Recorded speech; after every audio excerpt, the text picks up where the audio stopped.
All right. Let's try this again.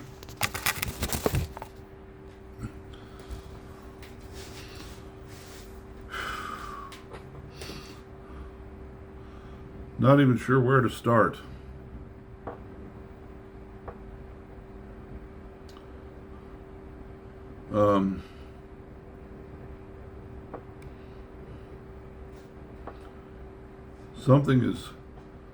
Something's changing in our world. Something is changing. People are changing. Have any of you noticed some behavioral changes amongst some of your friends and family, or even kids? Behavioral changes that you never noticed before. Sometimes subtle changes. The way they react to certain things you say, even their choice of vocabulary, or the kind of emotions that they seem to experience when you've said certain things.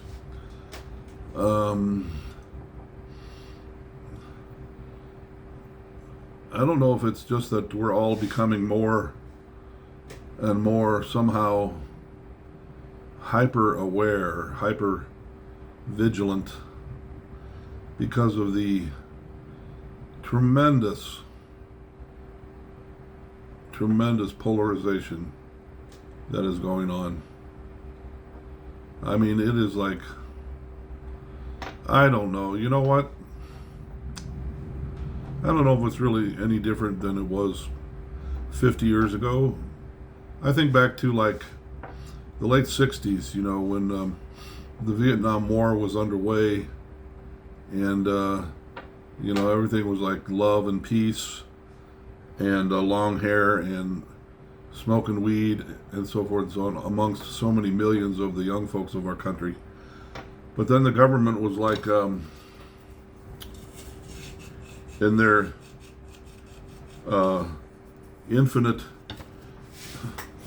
wisdom, saw fit to start yet another war over in, of all places, North and South Vietnam, which, by the way, was indeed started through the deployment of a false flag event that has now been completely confirmed and admitted by the U.S. government. How disgusting. How disgusting. And how many fine young men were drafted into that stupid ass, dumb ass, fucking pointless war.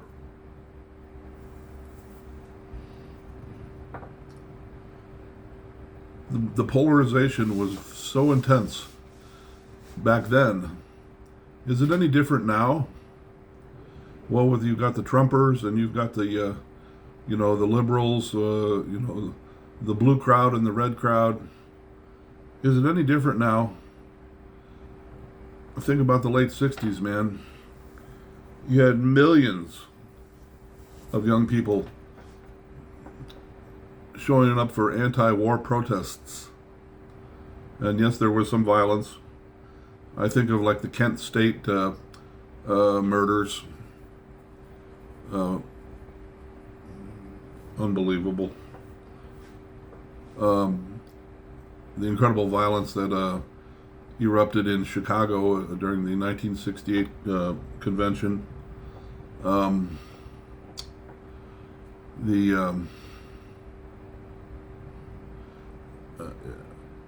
The polarization was so deep, and yes, it ripped families apart, and it placed a lot of stress on my own family. But nowadays, I wouldn't say that we're under any other kind of polarization that is any worse necessarily than the way things have often been, except for some exceptions. Some periods where things seem to calm down, and but speaking only in very general terms now. But I've noticed that something here has changed a little bit. Something is changing.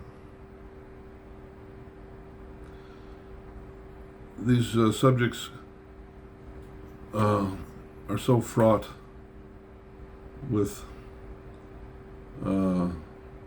ramifications. One could go off in 10 or 20 different directions in any kind of a discussion as to what could be changing human behavior now versus any other previous time. But if you just pause to think about it,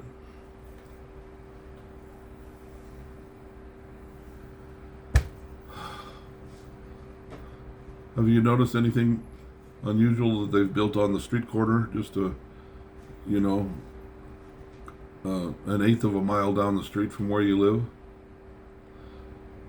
Have you seen that big tower with all of this ugly wiring going up inside the center of the tower, and all of these weird boxes and shapes and devices all wired together up inside this fucking thing? On your drive to work, how many of these towers have you counted? Or can you count on your way to work? Everywhere. They are everywhere. Oh, just to increase the speeds of our mobile phone connections. Well, it's vastly more complicated than that. Any discussion of these topics is going to go into some pretty strange territory, and I am, as much as I have examined this topic, I am ill prepared to discuss it to my own satisfaction, because I am not well versed in doing so. I really have no friends to speak of who can walk that path with me as far as the ramifications of this sort of electromagnetic frequency electrosmog cloud that we all live in now in the major cities. We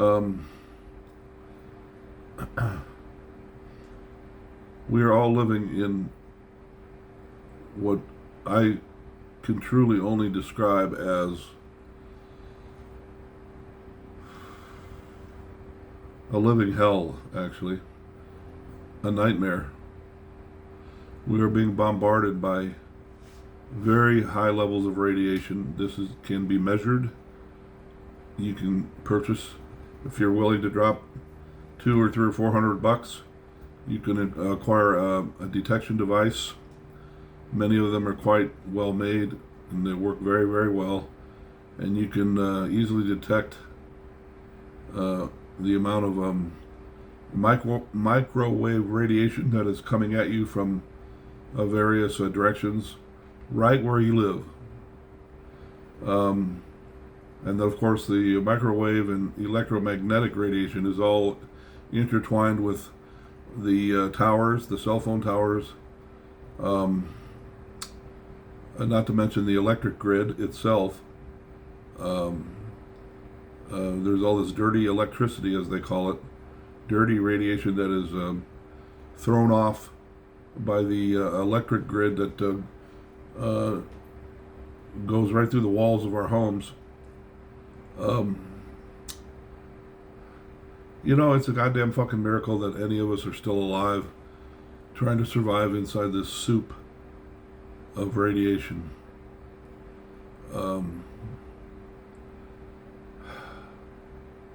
It makes me very, very sad on an extremely deep level.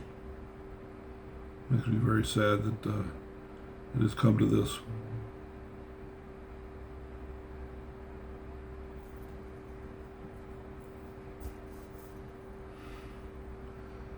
And yet there's so many, including some of my own friends, who seem perfectly happy to go on with their lives and just do their best to keep on the sunny side of life, trying to make the best of things and keep a bright attitude going on,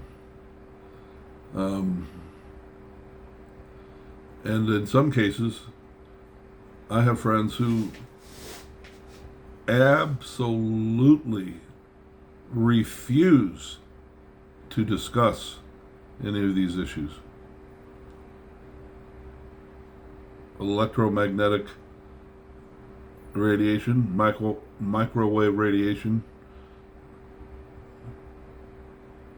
geoengineering, the spraying of our skies with heavy metals such as aluminum, barium, strontium, lithium, manganese, coal fly ash, and God knows what else they're spraying up there.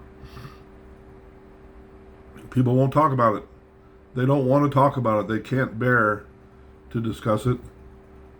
Of course, I understand to some extent because they don't know anything about it. They have not examined some of these issues in any detail. And that's all by design, too. These issues have been suppressed and concealed from general exposure to the public.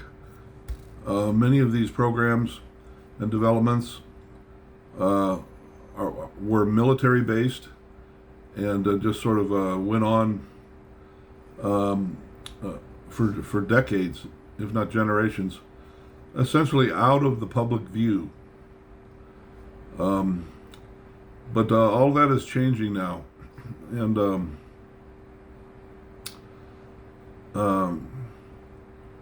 but there are some activists who have made some significant contributions to public awareness of the geoengineering issue. One of whom is the great Dane Wigington, who runs a website called geoengineeringwatch.org. He's one of the best. I've met him personally. I've been to one of his conferences up in Northern Cal.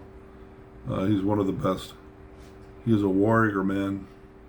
This dude is a warrior, and he has developed some of his networking with congressmen and state politicians, and he's working hand over fist to raise public awareness about the dangers, the extreme dangers to health that atmospheric spraying is causing. As any complete fucking moron would themselves conclude if they just looked up at the sky and saw all the chemtrail lines across the skies going off in every different direction. It doesn't take a fucking genius to figure out that something has changed in the last 20 to 30 years.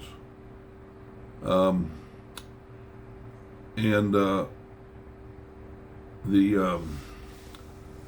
weather has been weaponized. The military has readily admitted this in documents, that they have had a desire to own the weather beginning around 2025 is when some of their older documents estimated that they would finally have essentially total control of the weather around the world due to various technologies, and not just spraying of the atmosphere, but the use of some extreme high-tech equipment such as the atmospheric, the ionospheric heater technology, such as HARP, High Altitude Auroral Research Project, I think is what it stands for. But they're able to literally now steer and move entire weather systems, weather fronts. They can steer them. They can bring down weather fronts from Canada and from the Arctic and steer them across the United States. They can manipulate these fronts in various ways. They can cause rain. They can cause drought. And if you look at there are a few websites that reveal that have maps that show the deployment of the what are called Doppler radar signatures, and basically Doppler radar. I don't know if they use the same cell phone tower network that cell phones use, but I'm not sure about that. But one can clearly see bursts of radiation. There are maps that show this happening at night all across a map of the United States. You can see these sudden little blue explosions, like maybe over St. Louis or over Philadelphia or all across the South. You can see little explosions of blue everywhere, and those are all coordinated weather modification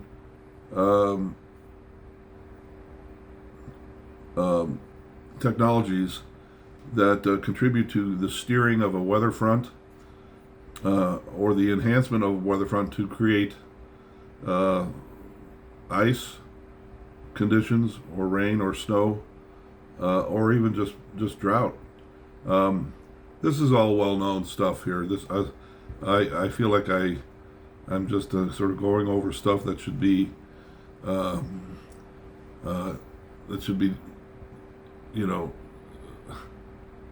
rudimentary for anyone who knows anything at all about this topic. But these kinds of assaults upon we human beings just trying to live out our lives and have a decent life, raise our kids and so forth, down here on the ground, we are under assault by all of this stuff going on. All of it. Through a magnificent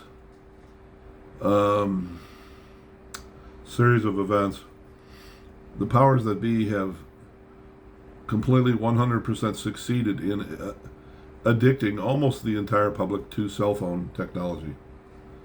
The cell phone technology is so incredible and so designed to captivate human beings to where it's game over, man. But the problem is we're helpless against this technology. We're helpless. Kids and teenagers nowadays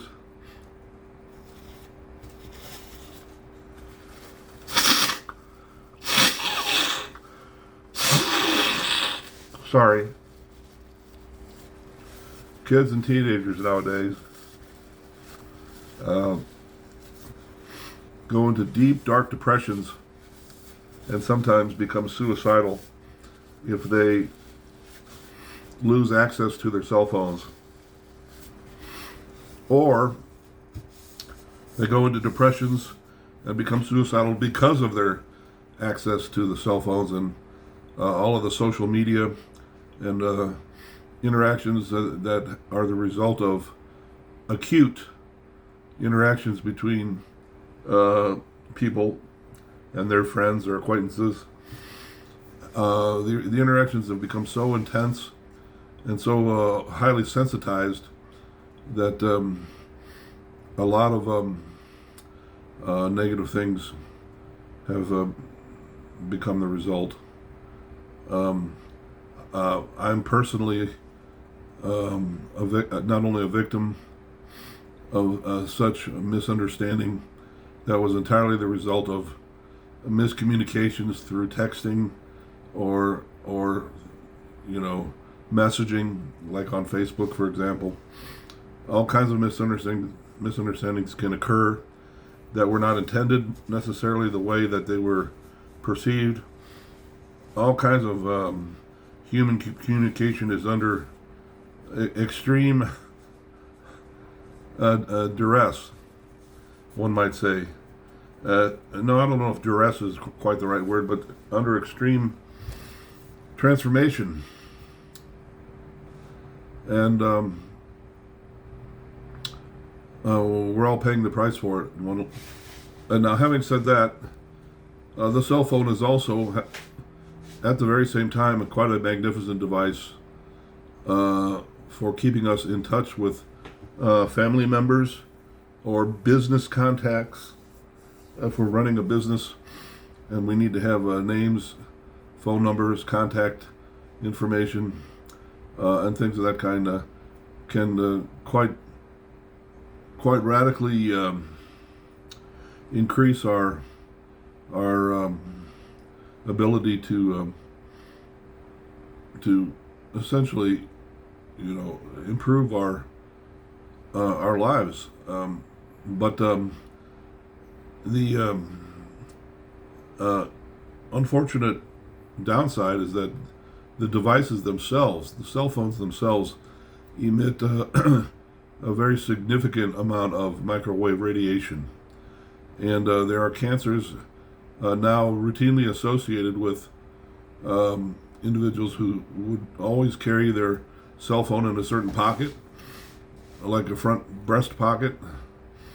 Women have gotten breast cancer from their cell phones. Men have developed testicular cancer by always leaving their cell phone in their hip pocket. And the radiation over time, over months and years, can eventually, not always, but can eventually show up as a cancer, one type of cancer or another. Who'd have thunk? Who'd have thunk?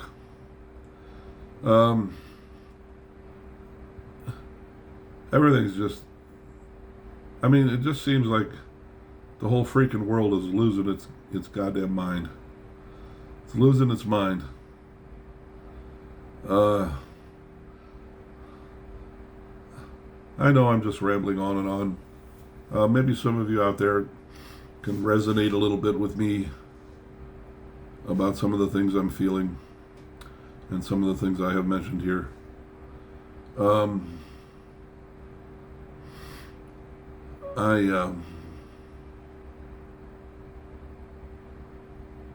I'm almost at a point where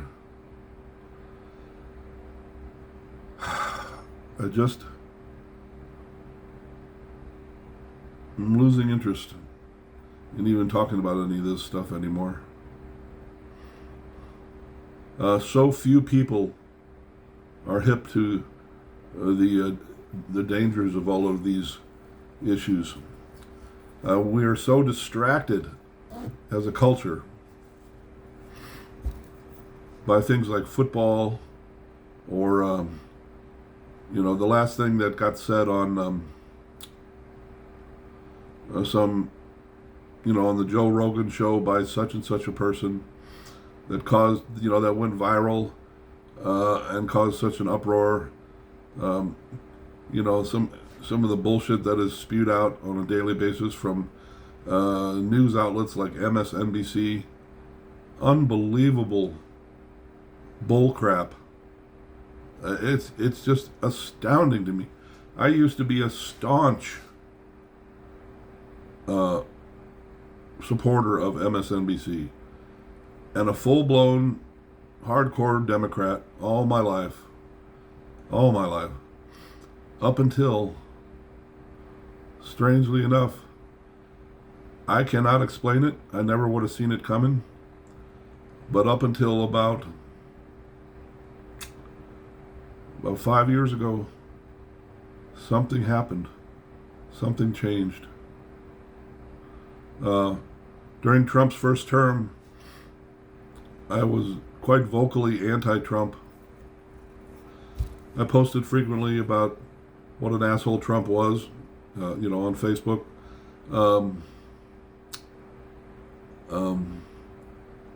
But through those, and then of course, as if all the Trump shit weren't enough to distract us all from, the fact that other horrific things are going on at all times.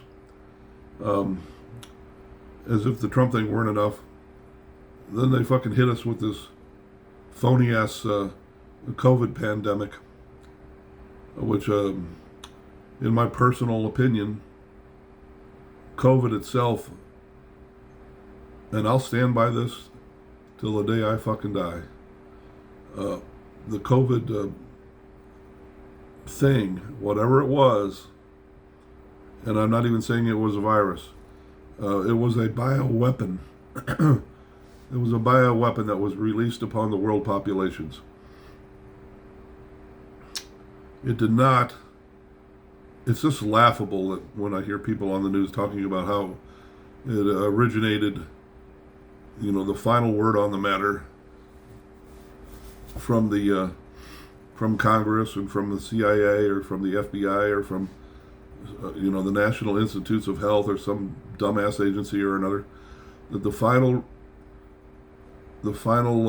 claim is that it did indeed come from a Chinese lab in Wuhan, China. Laughably absurd. Absolutely laughable. It was nothing of the kind. It was a bioweapon released by the U.S. Department of Defense in coordination with other other surveillance arms of other governments, including the UK, probably even China itself, India, Italy, all of Western Europe, for sure Australia. A bioweapon. COVID was a bioweapon. I think that it was disseminated through atmospheric spraying myself. That is my opinion. I caught whatever it was. I caught it around November of 2021. I became. It wasn't so much that I became ill or felt ill. It had a strange effect on me. I became like narcoleptic. I could not stay awake. All I could do was just sleep. I wanted to sleep and just sleep. I had no energy. I had essentially chronic, unremitting fatigue. I took like 3 2-hour naps every day. I'd sleep all night. I'd sleep 8 hours or so, give or take. By the time 11 o'clock would roll around, I'd be falling asleep. I'd just go back to bed, sleep till 1 o'clock. 3 o'clock, I was so tired I couldn't even walk across the house, and so forth.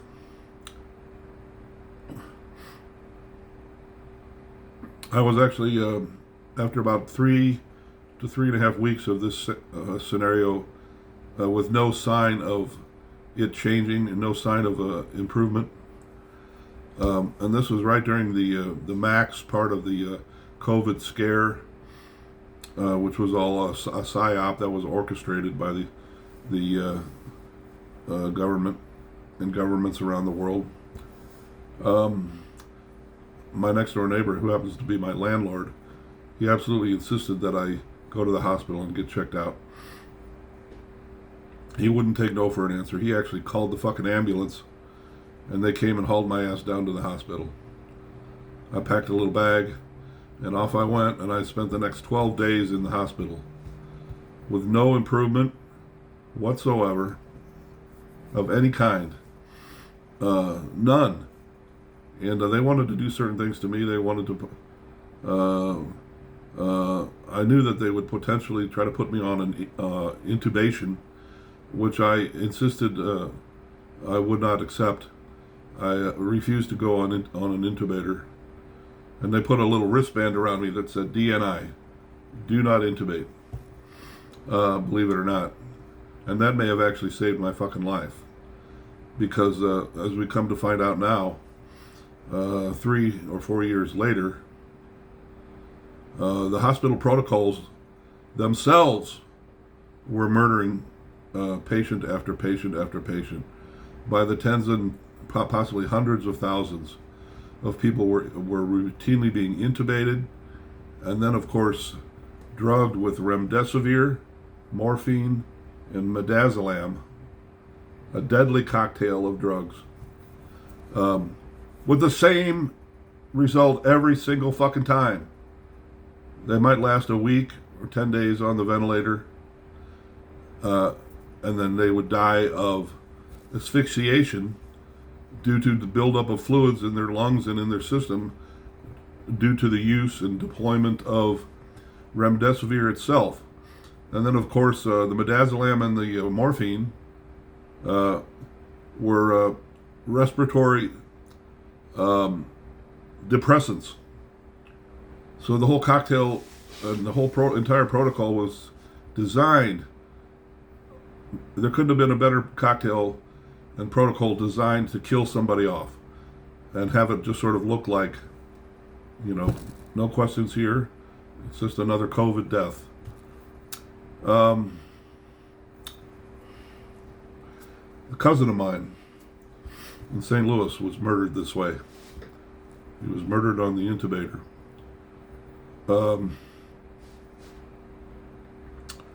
One of our favorite people amongst my generation, a singer-songwriter, famous singer-songwriter, his name was John Prine, beloved by millions of people. He was, in his 70s, purportedly caught COVID. They threw his ass in the ICU, put him on the ventilator, and he was dead less than a week later. A tragedy. He was murdered. He was murdered. It was not COVID. It was not COVID. However, there was something which they called COVID. It was a bioweapon.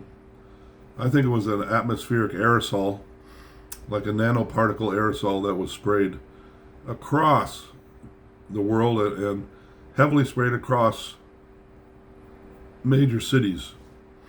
And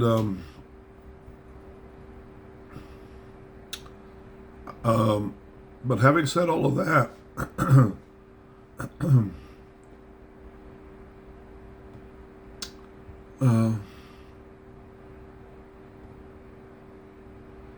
I find that I lose focus. I lose strength to talk about it anymore.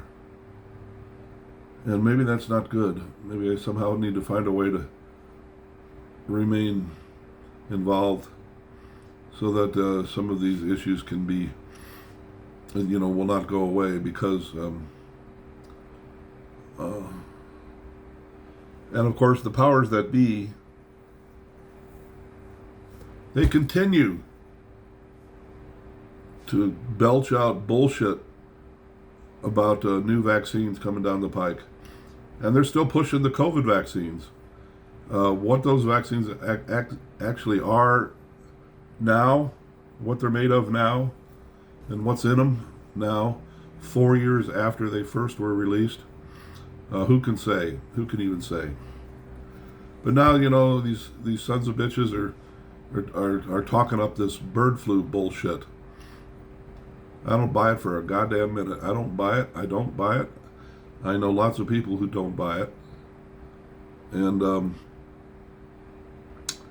however, at the very, very moment that I say I don't buy it, what is it I'm not buying? Well, if we rewind the tape and allow ourselves to consider that the bird flu may just be another atmospheric aerosol that they've sprayed across the fucking populations of the world.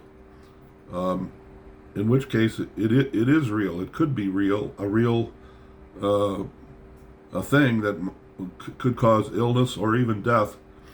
Um, but it's essentially just another bioweapon. And of course, I haven't even mentioned or discussed the topic of anyone, who might come forward and say, well, wait a minute, hold it, wait.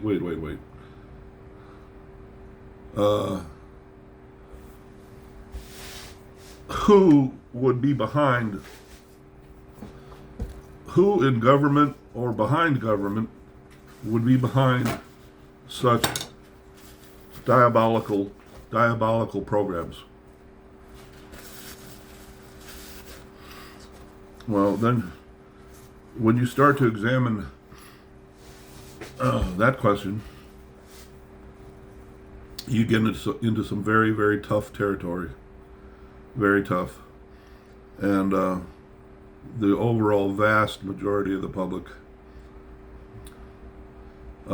is virtually, completely unaware or unaccepting of the idea that there could be a cabal, a group of individuals, partly within militaries and partly within the, shall we say, the elite banking system, the elites of the elites, who would take it upon themselves to implement such diabolical and horrific programs in concert with militaries. For what reason? To reduce population, basically. Pure and simple. Reduce the population. A lot of people they just can't accept that there is any kind of entity that would undertake to do that. Covertly or even overtly. Even though that asswipe from hell, Bill Gates, the puny little motherfucking punk, he has openly discussed reducing world population through better vaccines, and so forth and so on, better medicines and better vaccines. Of course, his language is such that he's not saying it openly, but he is as much as saying that through the deployment of vaccine technologies, we can literally reduce the population. So imagine our surprise when it turns out that a vaccine program that he personally funded and paid for in Africa, I forget the country, I think it might have been Kenya. He spent millions and millions and more millions of his own dollars to deploy a tetanus vaccine in across this one country in Africa. Many hundreds of thousands of people were vaccinated against tetanus, of all things. Well, isn't it just so strange that it was when subsequent to the deployment of the vaccine, it was many young girls and teenage women started to undergo complications and were dying by the thousands. And of course, needless to say, this raised red flags. And I don't remember what the entity was. Some entity came in, grabbed hold of some of the vaccine stock, and had it examined, and it was discovered that it contained a certain substance that is specifically designed to sterilize women. There was no question about it. And to this day, Bill Gates is under indictment by that country. He's not allowed, if he ever sets foot in that country, he will be arrested and tried for crimes against humanity. Gee, isn't it interesting that most of the entire world doesn't happen to know this about Bill Gates? Isn't that just very interesting? I'm telling you, man.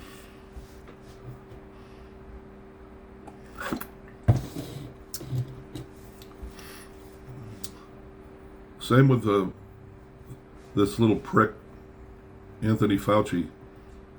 It's another diabolical little motherfucking prick. Pardon my language, I'm very sorry. But such language is not inappropriate if you're describing mass murderers such as Anthony Fauci and Bill Gates. They're all mass murderers, and that includes the CEOs of AstraZeneca, Moderna, Johnson & Johnson. All of these guys, they're all mass murderers. They know what's in their vaccines. They know. They also know the extent to which their vaccines are harming the populations of the world. And the latest numbers, which have been extensively researched by agencies around the world and signed off on by tens of thousands of doctors who are calling for.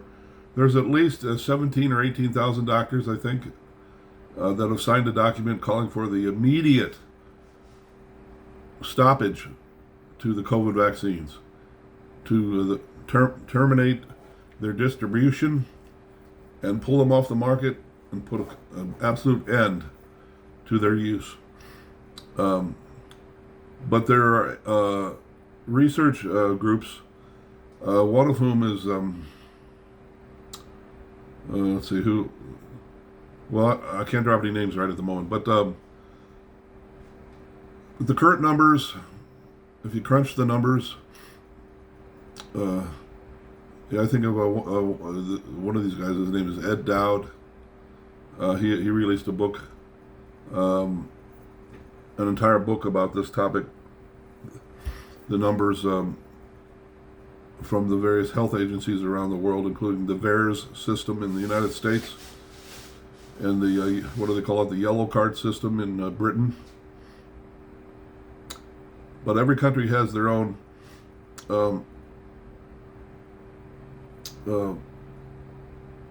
health data system where all medicines and vaccines and adverse effects or adverse events associated with them are logged in and kept track of.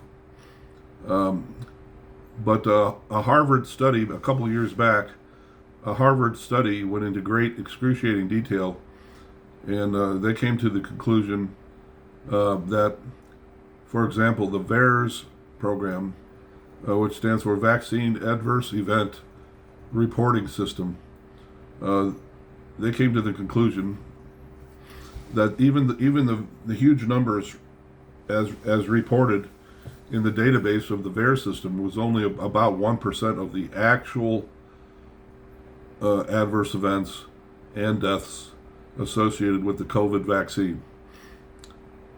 So then if you do the numbers crunching, you quickly come to the conclusion, when we have numbers being published now that there are possibly 30 million people that have died as a direct result of the COVID injections, and I forget what the latest number is, but it's in the let's see, it's over a billion. It's well over a billion people have become victims of adverse events associated with the vaccines, or have been crippled or disabled due to one condition or another to such an extent that they can't work anymore. So functionally disabled. Gigantic numbers are accumulating that prove that the COVID vaccine itself, if the COVID bioweapon itself weren't enough, then they came after us with the COVID vaccines, and we have a real mess on our hands. And now they're trying to do it all over again with the bird flu. I'm very, very sad about all this stuff. Very, very sad.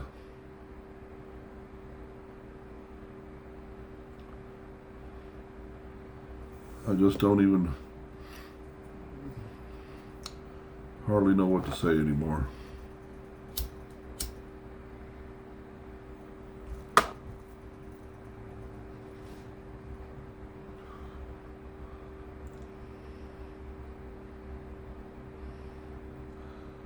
What I do know is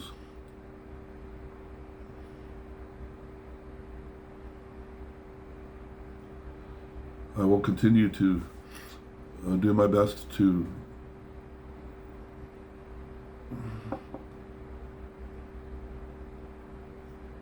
follow the teachings of my guru, whom I have been with for over 40 years and possibly longer.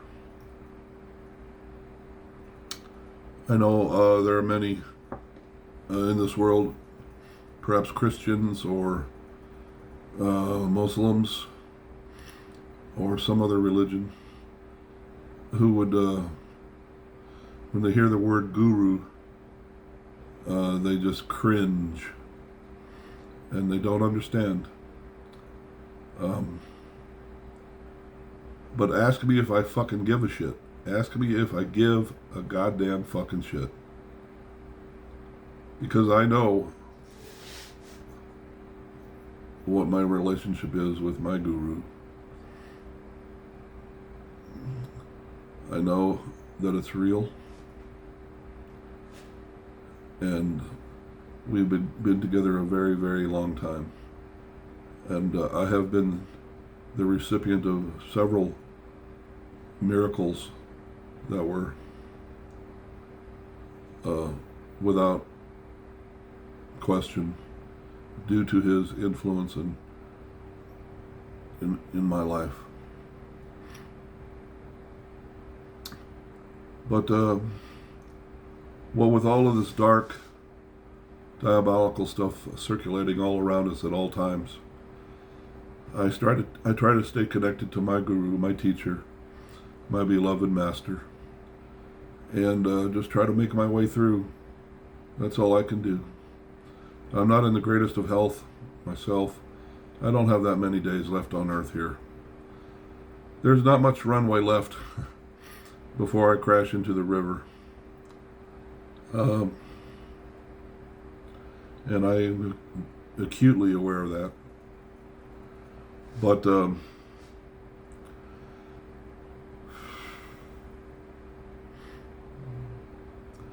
I want you all to know that on a very deep level within my heart, the deepest part of me, I love all of you. I love you from the bottom of my heart, as we might say. And I wish only the best for each and every one of you. I hope and I pray and I wish for your suffering, no matter what kind it is or what form it takes, is kept to a minimum, and that you find your own path through this life that brings you closer to what some might say is God, or brings you closer to your true self.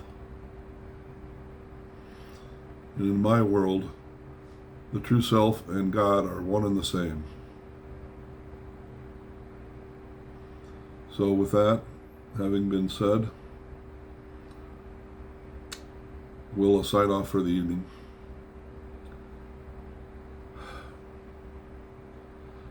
And I promise that the next video that I make we'll get back to some interesting stuff having to do with violins and fiddles and fiddle tunes and stories about them.